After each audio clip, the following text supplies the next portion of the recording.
Bonjour à tous, c'est Séverine. Bienvenue sur Trouver la paix et la joie. Aujourd'hui, on va parler d'une fête satanique que beaucoup de personnes fêtent, y compris des chrétiens. Et c'est une fête qui corrompt la jeunesse, qui corrompt les âmes.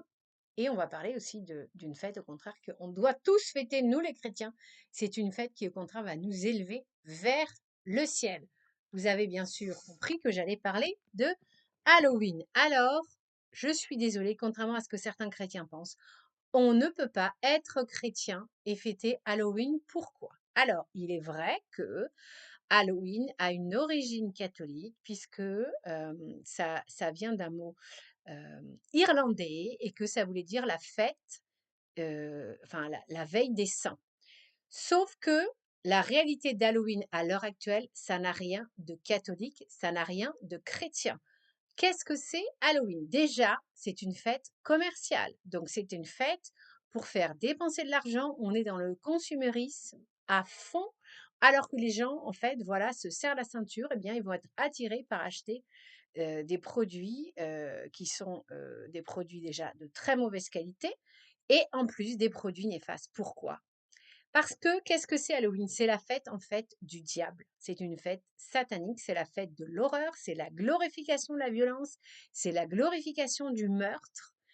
Et d'anciens satanistes l'ont dit que, en fait, quand on fête la fête d'Halloween, quand on se déguise, alors vous avez des déguisements en tueur, tueur en série, en diable, en sorcier ou en personne carrément qui a reçu un couteau. Il y a ça comme déguisement pour ceux qui savent pas, qui se fait égorger. Il y a des déguisements comme ça. On convoque les esprits du mauvais sur nous. Donc, s'il vous plaît, vous, en tant qu'adulte déjà, ne fêtez pas Halloween. Vous allez convoquer l'esprit du mal sur vous.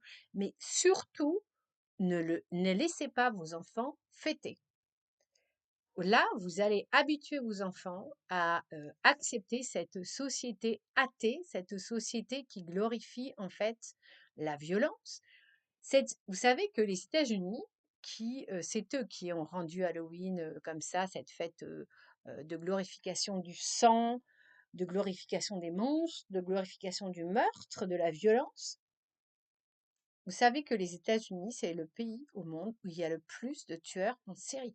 C'est un pays qui véhicule une culture de violence. Donc, n'imitons pas les Américains, n'avons pas envie de devenir un pays qui a déjà en France assez de violence comme ça. Donc voilà, Halloween, ça participe de la culture qui rend un culte à Satan. Si vous fêtez Halloween, c'est comme si vous rendez un culte à Satan. Et ce n'est pas anodin de se déguiser en monstre. Pourquoi se déguiser en monstre? Notre but à nous chrétiens, c'est d'être saints, c'est d'aller au paradis. Donc, on fête plutôt la Toussaint qui a lieu le 1er novembre. Et on peut faire un truc vraiment sympa pour les enfants. Déjà, on peut leur acheter des déguisements d'anges, on peut fabriquer des déguisements de saints. Je sais que ça se fait beaucoup. Il y a certains pays où justement on déguise les enfants en saints. Alors bon, ça peut être Saint Joseph, la Sainte Vierge et tous les saints qu'on aime ou qu'on connaît.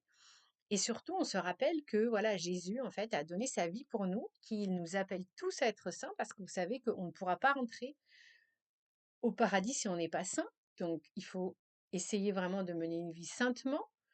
Et, et donc, voilà, on rend en fait hommage aux saints qui nous ont précédés. La plupart d'entre eux à l'époque où Halloween d'ailleurs, Dieu merci, n'existait pas. Et ce sont des saints qui ont donné leur vie à Jésus, qui ont sacrifié leur vie. La plupart d'ailleurs sont morts en martyrs, ont eu des problèmes de santé, donc ils ont terriblement souffert pour le bien des autres. Ils se sont occupés souvent des pauvres, où ils ont évangélisé. Donc nous, voilà, ce qu'on va faire, c'est qu'on va faire la riposte à Halloween. On va fêter la Toussaint. Donc je compte sur vous.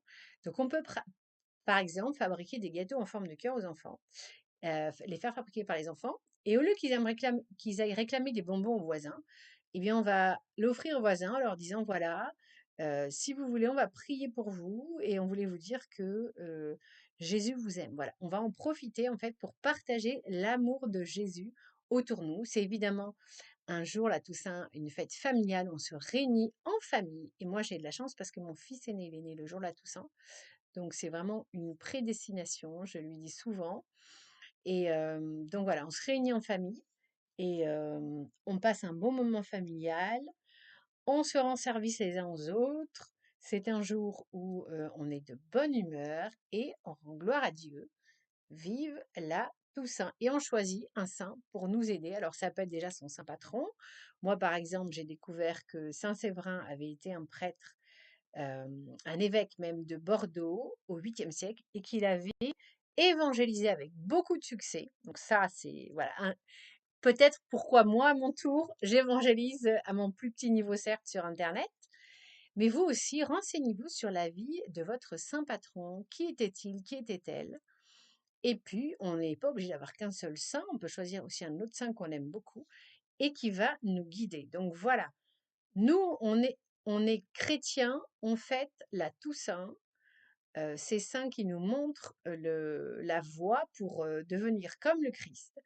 Et si eux, ils sont arrivés, bien nous aussi, on va y arriver par la prière et puis en étant, voilà, l'opposé de ces gens qui fêtent Halloween, en étant gentils, en étant généreux, en étant charitables, en célébrant la vie, la beauté, l'innocence et l'amour de Dieu pour chacun de nous.